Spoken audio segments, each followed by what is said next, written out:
Bonjour, nous poursuivons l'étude du Mahamar Zachor et Asher Asa Lecha Amalek, que le Rabbi a prononcé le Shabbat Parshat Vayikra, Shabbat Zachor, Yud Aleph Adar Sheni Tafshin Lamed Vav, le 11 Adar Sheni 5736-1976. Nous étudions actuellement son troisième paragraphe et aujourd'hui sa troisième partie.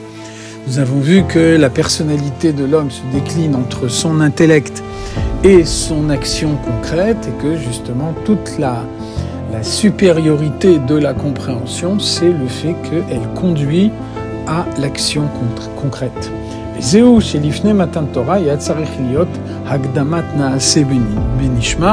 la raison pour laquelle la condition indispensable pour que la Torah puisse être donnée, c'est que les Juifs disent « Naaseh venishma », d'abord nous ferons et ensuite nous comprendrons, c'est-à-dire que le fait de ne pas comprendre ne soit pas un obstacle à l'action, qu'on puisse avant tout agir et puis ensuite, dans un second temps, essayer de comprendre dans toute la mesure du possible, de façon à ce que l'action puisse être parfaite grâce à la compréhension qui l'accompagne.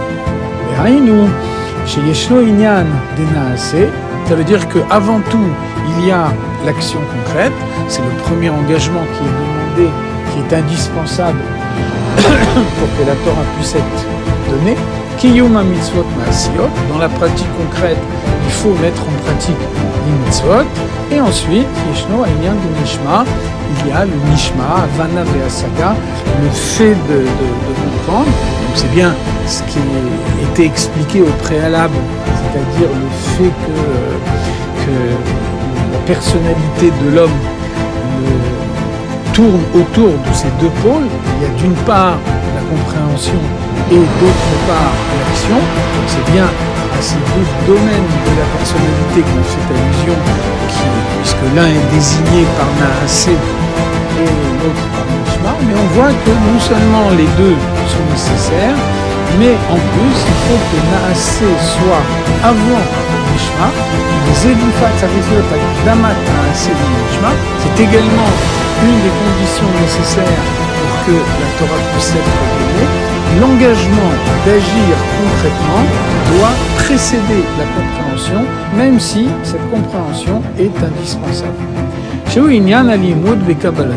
veut dire que on comprend, on utilise son intellect et on essaye de comprendre le plus profondément possible, mais avant tout, on se soumet à Dieu et c'est cette soumission qui est le moteur de l'action. Lorsque l'action est basée uniquement sur la compréhension, à ce moment-là, on peut dire si on comprend, on le fait, si on ne comprend pas, on ne le fait pas.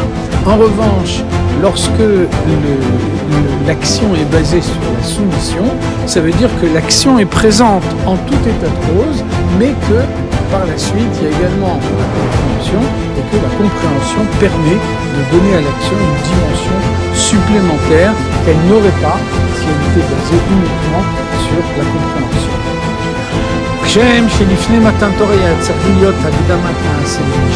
Donc on voit que pour que la Torah puisse être donnée, il fallait qu'il y ait ces trois étapes-là. Premièrement, nous allons appliquer concrètement les enseignements de la Torah. Deuxièmement, nous allons essayer de les comprendre dans toute la mesure de nos capacités intellectuelles en faisant en sorte que cette compréhension soit la plus profonde possible.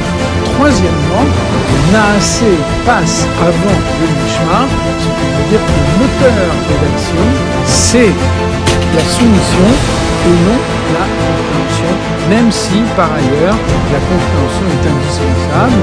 Toutefois, le fait de mettre en avant la soumission fait qu'on met en pratique exactement de la même façon quand on n'a pas. Donc ça c'était la condition préalable de la Torah. Moken Sarhilot Gamarchab, Limud Torah Bekabalato Dafka.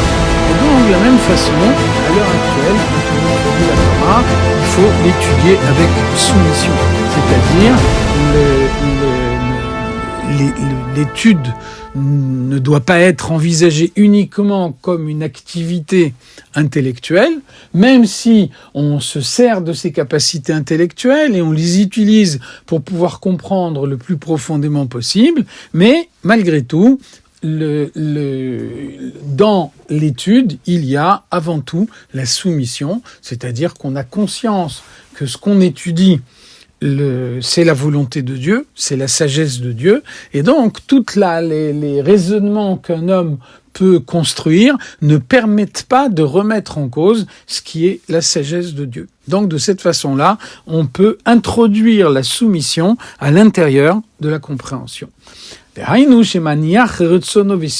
Donc on peut utiliser son intellect tout en le mettant de côté, mettre de côté sa propre volonté, mettre de côté sa propre vision des choses. On met Kayem Hashem Etzavim Oto pour comprendre profondément et en même temps agir avec soumission et mettre en pratique les mitzvot parce que Dieu nous l'a ordonné.